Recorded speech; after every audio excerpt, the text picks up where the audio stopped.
नमस्कार, मैं अनीता दीक्षित आज की इस क्लास में आपका स्वागत करती हूँ। पिछले क्लास में हमने बहुपदों से संबंधित भाग की विधियों का अध्ययन किया था, जिसमें एक विधि थी गुणनखंडन विधि और दूसरी विधि थी दीर्घभाजन विधि।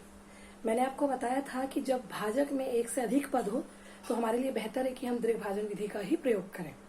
दीर्घभाजन से विधि से संबंधित हमने प्रश्न हल किया था, लेकिन वो जो प्रश्न हमने हल किया था उसमें जो हमारे पास बहुपद दिया हुआ था वो बहुपद पहले से ही व्यवस्थित था, अर्थात कि जो उसमें घातों का क्रम था वो पहले से व्यवस्थित था। जैसे कि पहले घात 2, फिर घात 1, फिर शून्य घात वाले, इस प्रकार के पद वाले प्रश्न थे।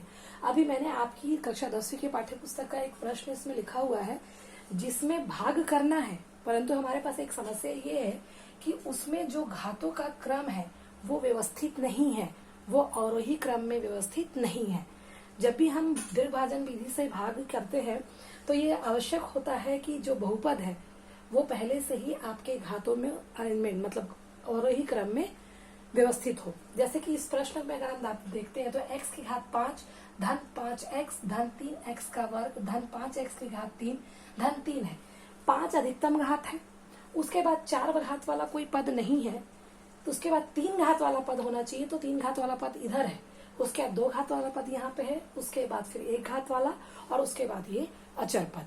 तो सबसे पहले हमारा काम ये होता है कि हम चरों के घातों को घटते क्रम में व्यवस्थित करेंगे। जैसे इस प्रश्न के लिए जब हम व्यवस्थित करेंगे तो क्या होगा, ये सबसे पहले तो होगा आपके पास x की घात 5 अधिकतम घात है। उसके बाद हम देखते हैं कि कोई 4 घात वाला पद है, नहीं है, यहाँ पे 3 घात वाला एक है, तो हम उस 3 घात वाले को करेंगे, लिखेंगे।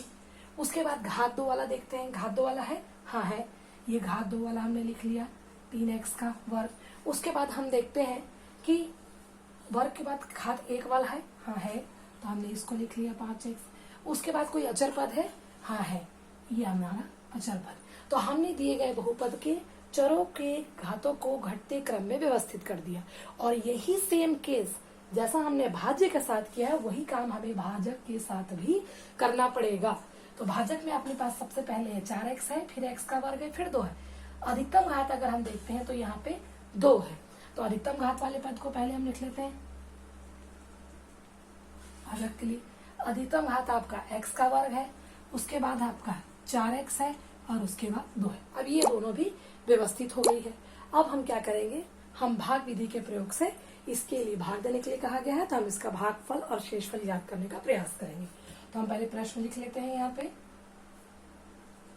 x का वर्ग धन 4x धन 2, ये आपका भाजक है। भाज्य को लिख लेते हैं x की घात 5 धन, अब यहाँ पे 5x की घात 3 है, लेकिन 5 के बाद 4 होना चाहिए था, 4 वाला पद नहीं है, घात 4 वाला पद नहीं है, तो हम यहाँ पे एक शून्य पद मान लेते हैं। उसका कारण ये है कि अगर हल करते समय नीचे कोई 4 घात वाला पद आता है तो हमसे गलती नहीं होगी, इसलिए हम चौथे पद की जगह में शून्य लिख रहे हैं। अगर आप ना भी लिखना चाहे तो आप डायरेक्ट भी हल कर सकते हैं।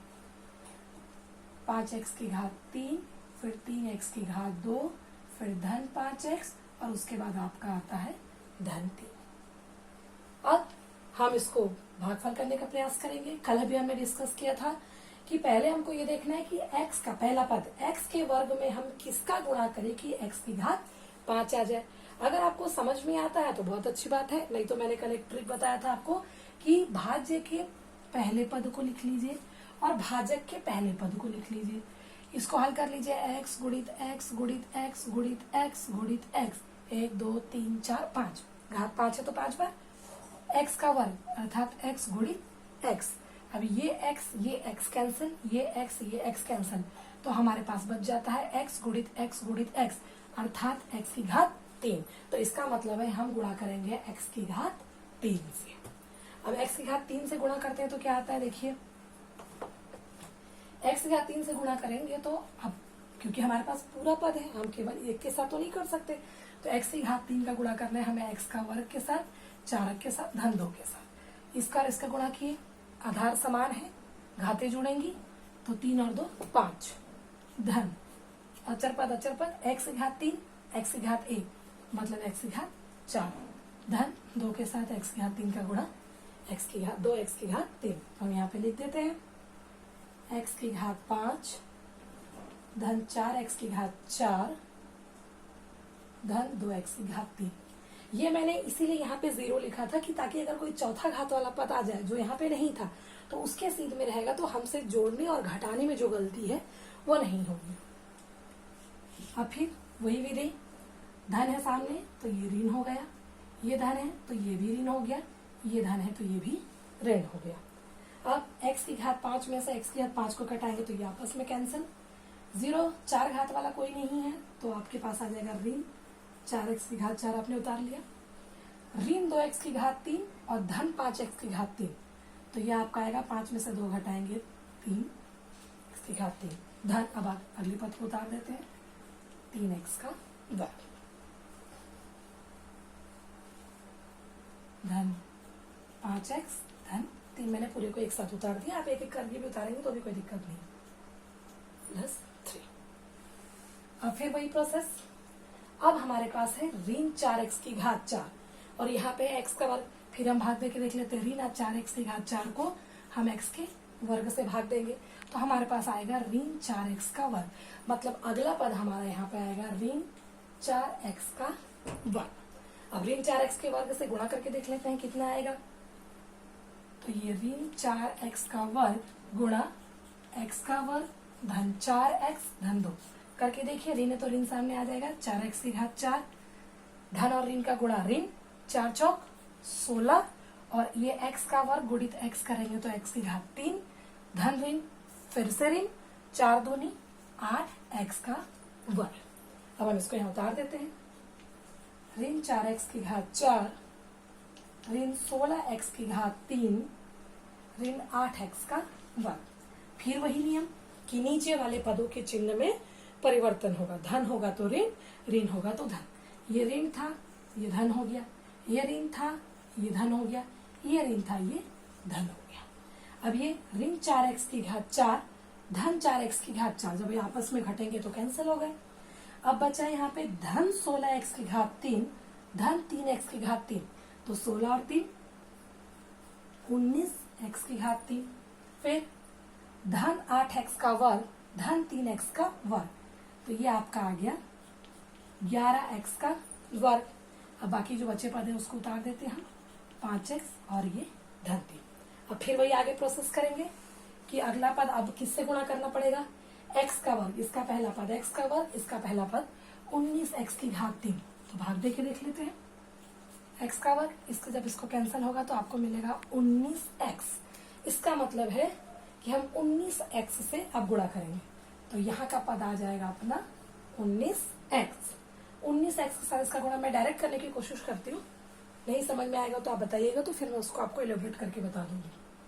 तो ये आपका हो जाएगा 19x की घात 3, 19 चौक 76x का वर्ग, उसके बाद 19 दूनी 38x।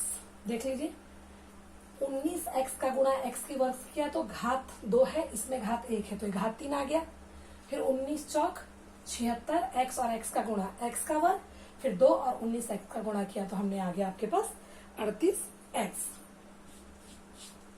अब इसके बाद फिर वही काम, धन है तो ऋण, धन है तो ऋण, धन है तो ऋण।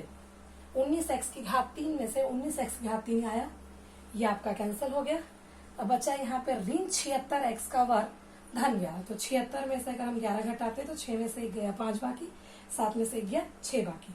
बड़ी संख्या के सामने ऋण का चिन्ह है इसलिए यहाँ पे आ जाएगा आपका ऋण 65x का वर्ग। ऋण 38x धन 5x, धन ऋण है तो घटेगा, 38 में से 5 घटाया तो आपका आ गया 33x और बड़ी संख्या के सामने ऋण है तो ये आपका आ गया ऋण। वहां से बचा धन 3, हमने यहाँ पे धन 3 उतार लिया।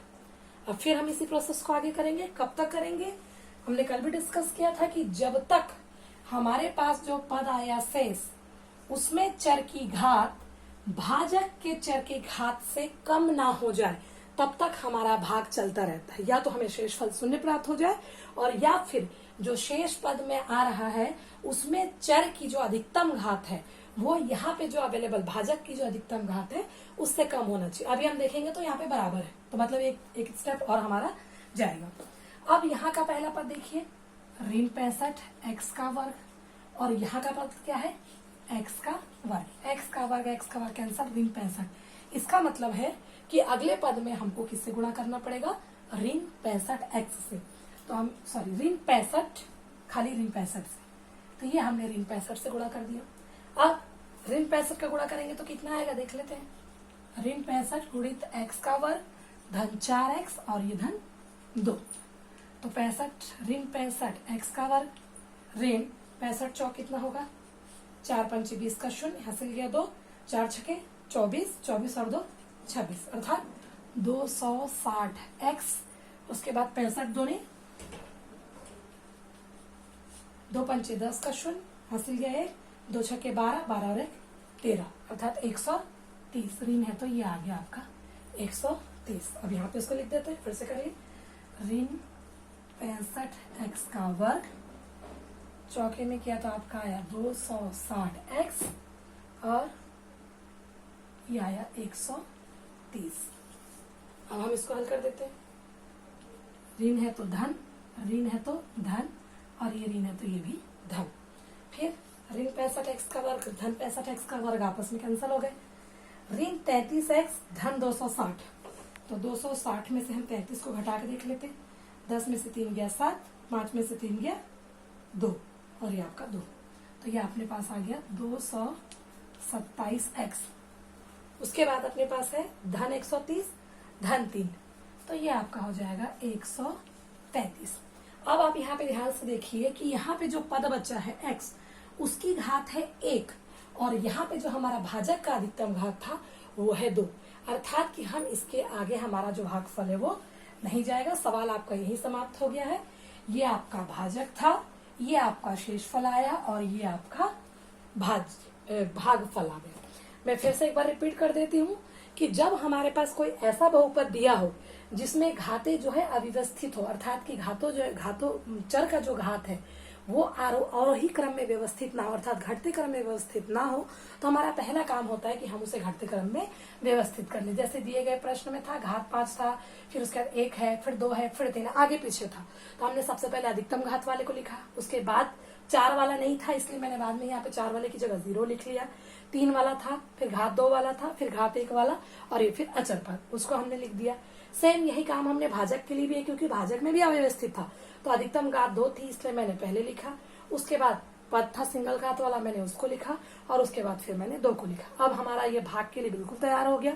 इस पद को हमने यहाँ पे रख लिया, भाजक को हमने यहाँ पे रखा, भाग करने का हमने प्रोसेस चालू किया। मैंने कल की क्लास में भी आपको बोला था कि अगर आपको ये समझ में ना आए कि गुणा किसके साथ किया जाए, तो आप भाज्य का पहला पद और भाजक के पहले पद को आपस में बटे में लिखिए। जैसे ये x की घात 5 था, हमने x के वर्ग को लिखा, फिर 5 में से वर्ग करेंगे तो हमको पता है x की घात 5 मतलब है x गुणित x गुणित x गुणित x 5 बार, और वर्ग का मतलब है x गुणित x गुणित 2 बार। ये इससे कैंसिल होता है, हमारे पास बचता है x की घात 3। तो इसका मतलब है कि पहला पद जो हमको लिखना पड़ेगा वो होगा x की घात 3। तो x की घात 3 से हम इन सारे पदों का गुणा करते हैं। जैसे हमने गुणा किया तो यहाँ आया x की घात 5, यहाँ पे आया धन 4x की घात 4 और यहाँ पे आया धन 2x की घात 2, धन 2x की घात 3।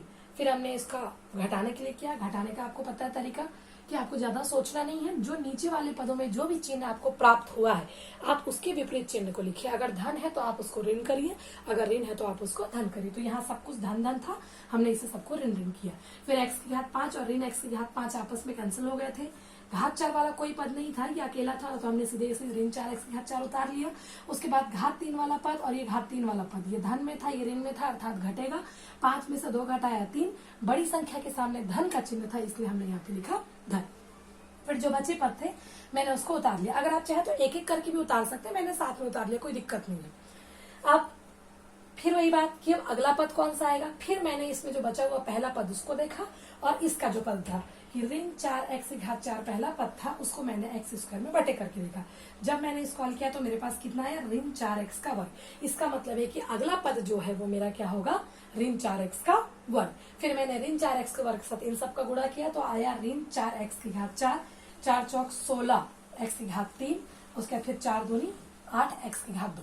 फिर वही प्रोसेस, ऋण था तो धन, ऋण का चिन्ह था तो धन, ऋण था तो फिर धन। अब 4x की घात 4 ऋण में है, ये धन में आ गया, दोनों आपस में कैंसिल हो गए, शून्य मिला। यहाँ 3x की घात 3 धन में है और ये 16x की घात 3 धन में बन गया है, तो 16 और 3 आपस में जब जुड़ जाएंगे तो बनेगा 19x की घात 3। यहाँ पे धन 3x का वर्ग है, ये ऋण 8x का वर्ग था, ये धन परिवर्तित हो गया है, तब ये 8 और 3 11x का घात 2 हो गया। अब ये आपके पास बचा हुआ पद धन 5x और ये धन 3 को हमने एज इट इज उतार दिया। अब इसको उतारने के बाद फिर वही काम कि पहला पद क्या है, तो ये पहला पद 19x की घात 3 था, हमारे पास यहाँ x का वर्ग था, जब हमने इसको हल किया तो कितना आया 19x, तो इसका मतलब है कि अगला पद हमारा क्या होगा 19x। 19x के साथ हमने गुणा किया तो हमको मिला यहाँ पे 19x की घात 3 धन 19 चौक 76 और 19 दूनी 38x। फिर हमने धन का ऋण किया 19x की घात 3, 19x की घात 3 आपस में कैंसिल हो गया, पद बचा यहाँ पे 65x का वर्ग, यहाँ पे आपका बचा 33x और यहाँ पे बचा धन 3। और अब अगला कि अब फिर कौन सा पद होगा, फिर वही प्रोसेस, ऋण 65x अपने पास था, 65x का वर्ग था और यहाँ पे x का वर्ग भाजक में था, x का वर्ग x वर्ग कर गया, इसका मतलब है कि अगला पद हमारा ऋण 65 होगा। तो हमने सीधा उसका गुणा किया किसके साथ, ऋण 65 के साथ हमने उसका गुणा कर लिया। अब ऋण 65 के साथ गुणा किया तो हमको ये पद प्राप्त हुए। फिर हमने चिन्ह परिवर्तित किया और चिन्ह परिवर्तित किया तो ऋण 65x का वर्ग धन 65x के वर्ग से आपस में कैंसिल हो गया। यहाँ पे हमारे पास बचता है ऋण 33x धन 260x। हमने इसमें से इसको घटाया तो अपने को प्राप्त हुआ 227, 10 में से 3 गया 7 बाकी, और यहाँ पे आपके पास बचा 5 में से 3 गया 2 बाकी, 227x और 130 और 3 को हमने जोड़ा तो 133। तो ये हमारा आ गया शेषफल और ये हमारा आ गया भागफल। ठीक है, अगर इससे रिलेटेड कोई डाउट होगा तो आप कमेंट में इसको डाल दीजिएगा, तो मैं अगली क्लास में उस डाउट को क्लियर कर दूंगी।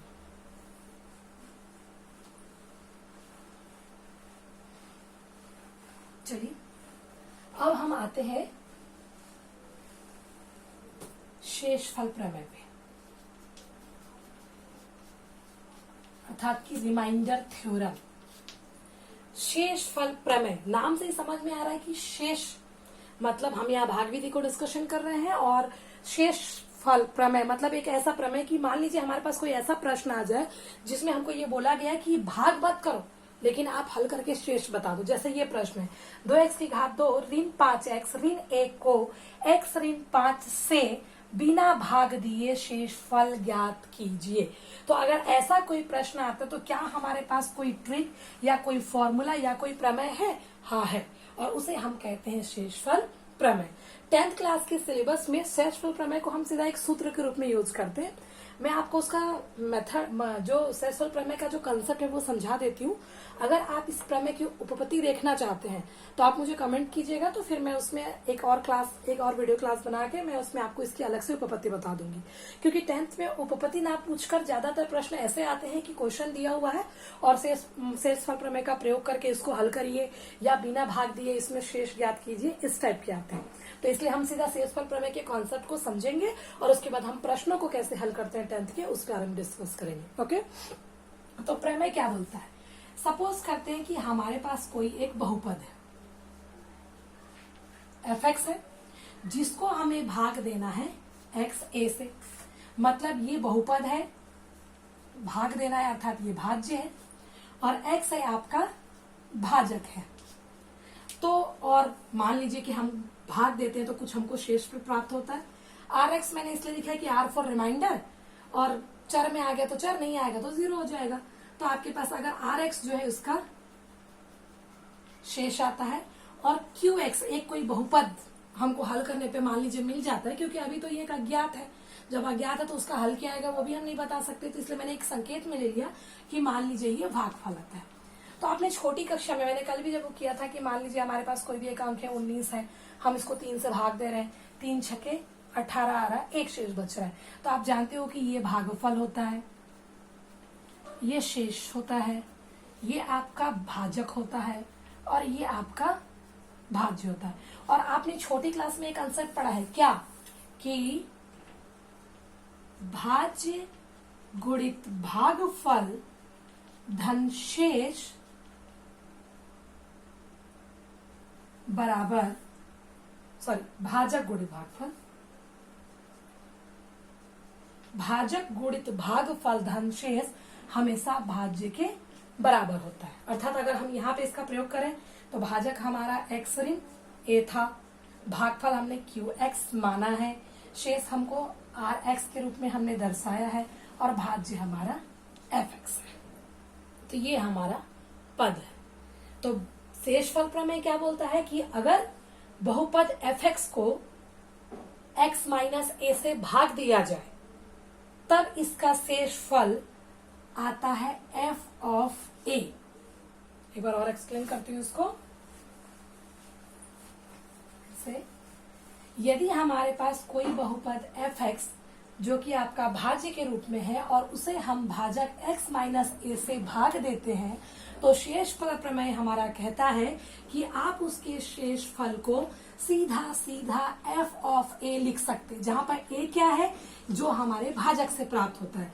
हम भाजक से डायरेक्ट अगर चाहे तो ले सकते हैं, डायरेक्ट अगर हम ना लेना चाहे तो हम रफ में भाजक को 0 के बराबर शून्य निकाल ले वहां से, तो x बराबर a। तो इसका मतलब है कि इस बहुपद में हम x की जगह अगर a रख देंगे तो हमको शेष मिल जाएगा। उसके लिए हमको भाग करके देखने की आवश्यकता नहीं है। यही हमारे शेषफल प्रमेय का फायदा है कि हम बिना भाग किए भी बड़े से बड़े बहुपद का शेषफल ज्ञात कर सकते हैं। वो बाद में आपका चेक करने के काम आता है कि कोई किसी का शून्य पद है या नहीं।